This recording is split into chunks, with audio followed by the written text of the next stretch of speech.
Magandang araw po sa inyo lahat. Welcome po sa panibagong video natin dito sa Makapili TV. Ngayon, pag-isapan natin itong pag-epal ni Speaker Romualdez at ang kanyang asawa sa isang event ng DSWD. Diba, kung mapapansin nyo, hindi naman dapat sausawan to ng mga politiko dahil siyempre yung ginagawa ng DSWD is para sa mga kababayan nating may hirap na mas nangangailangan. Pero itong ginawa ni Speaker Romualdez ng kanyang asawa, mas malaki pa yung mukha nila sa tarpaulin kesa sa sekretary ng DSWD. So panoorin natin to kung paano to banatan ni Banat Bay.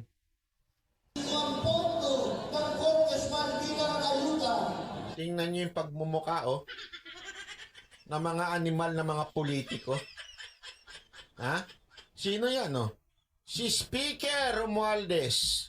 Yung kanyang asawa na tingog. At isa pang congressman, mas malaki pa ang muka kesa doon sa DSWD.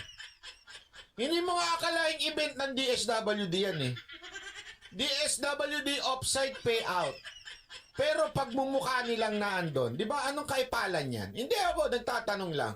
Sagad sa buto yung kaipalan na yan, ha? Dinaig nyo pa talaga yung mga epal na barangay captain. Alam mo yung mga barangay captain na akala mo namimigay ng galing sa pera nila? Nagpapalit yun. Ayan kitang-kita nyo, di ba? Nakabalandra yung mga pagmumukha ng mga politikong ganyan. Nakakala mo pera nila yung ipamumudmud dyan sa pagpipayout ng DSWD. Yan, maagang pangangampanyang ginagawa niya. Feeling nila na yung mga tao dyan, mabobola nila na yung pinamimigay dyan ng DSWD galing sa bulsa nila. Di ba? Yan yung pinamumukha nila dyan. Hindi ba nila alam na pera ng taong bayan yun? Yan yung tinatawag talaga mga epalitiko. Grabe yan. Pero sa totoo lang, yun yung, di ba? Alam mo kaya dapat talaga na yung batas na pinapasa ni Senator Miriam yung anti-epal bill. Ewan ko ba naging batas ba yung anti-epal bill? Kasi parang wala sumusunod doon kung batas yun, ha? Tingin ko hindi uusad yun Alam ko hindi natuloy yung batas na yun. Siyempre lahat ng politiko ayaw yun. Bakit? Hindi sila kumpanya ng maaga. 'Di ba? Ang ginagawa kasi nila rito, mga ganyang politiko, maaga pa lang pwesto na agad, nagtatanim na agad sila diyan. Para sa susunod na eleksyon, kilalang-kilala na sila. Kaya walang politikong susuporta dun sa bill ni Senator Miriam. 'Di ba? Anong magiging kapakinabangan nila ron? Di ba? Grabing mga epal to. Grabe sagad. Alam mo, hindi ko maintindihan, ha?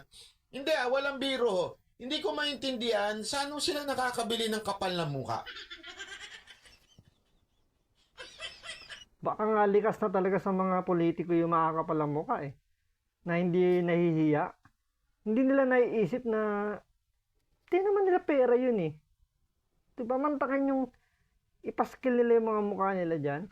Ang titibay. Di ba? Pera ng taong bayan yan Tapos ganyan.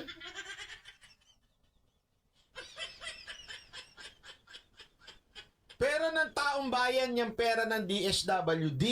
Ang kapal naman na ilagay niyo yung pagmumukha niyo dyan.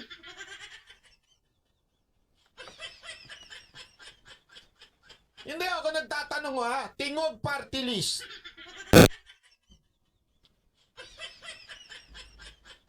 Mula ngayon, tungak party list na tatawag ko sa inyo.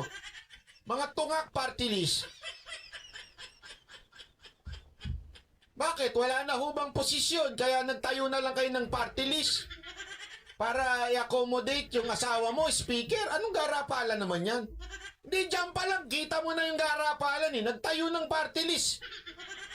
Actually, yan talaga ginagawa ng mga ibang politiko. Pag wala na makuha ang pwesto, magtatayo ng party list.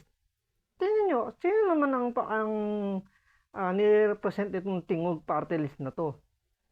Di ba? Ano na itulong yan? Parang kumukuha lang ng sweldo yan eh. Wala namang nirepresent na matino yan eh. Para lang magkaroon ng posisyon yung asawa eh. O, di ba? Imaginein mo ha. Imaginein mo, ang party list, para sana yan sa, alam mo, yung marginalized group, di ba? Yung talagang, antakin mo, asawa, kapalan na lang talaga ng mukha eh, no? Undersecretary ng DSWD, Isang Romualdez, grabe. Ano pa asahan mo? Alam ko yan eh. Oh. Bakit to? Kasi nga tandaan ninyo, marami sa mga Pilipino, pasensya na marami sa mga Pilipino talaga nga namang basta namigay ng pera, binoboto. Sabi ni Michael de la Cruz, ano ba nire-represent niyan tungak party list? Ewan ko rin, di ko rin alam eh. Basta sigurado ako, ang nire-represent niya mga makakapal na mukha ng mga ng mga politiko.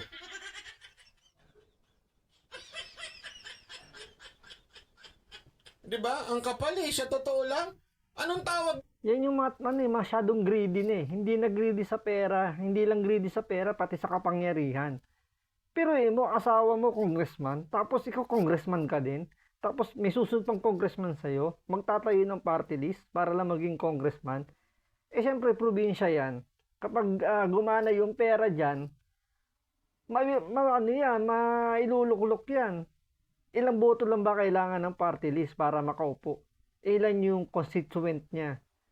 Diba? Doon pa lang sa lugar nila, sok na sok sa banga kapag gumamit ng ganyan. Ang titibay. Yung dyan. Sige nga ikaw, Speaker Romualdez, at sino pa itong congressman na ito? At itong representative ng Tonga Party List, anong pinirepresent? Anong ina ninyo dyan? Sa inyo ba hindi SWD? Sa pagkaalam ko, hindi. Hindi, yung totoo Sa inyo ho ba hindi SWD? Kayo ho ba sekretary niyan? Kasi di ba si Romualdez may planong tumakbong pagiging presidente yan. Kaya ngayon pa lang, nagtatanim na yan. Para pagdating nga naman ng election period, aanihin na lang niya. Di ba? Di bali na masabihan siyang makapalang muka, di bali nang masabihan siyang politiko, ang importante sa kanya, makapagtanim na.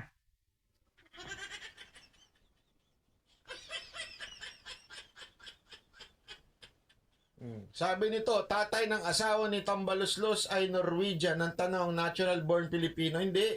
Ang tanong dyan, natural born epal ba sila? Hindi, totoo. Natural born politiko ba sila? Talagang pinanganak na epal na? Yun ang dapat itanong natin. Huwag na natin itanong kung natural born Filipino ba yan. Gagawa naman nila ng paraan yan eh. Ang tanong dyan, kung naturally born, politiko sila.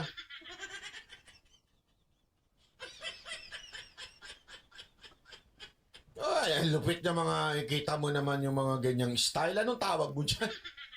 Sagad. Kaya nga alam mo, ito problema. Kaya itong kongreso na ito, ang daming nangyayari dahil yung inyong speaker busy sa pangangampanya, pati asawa.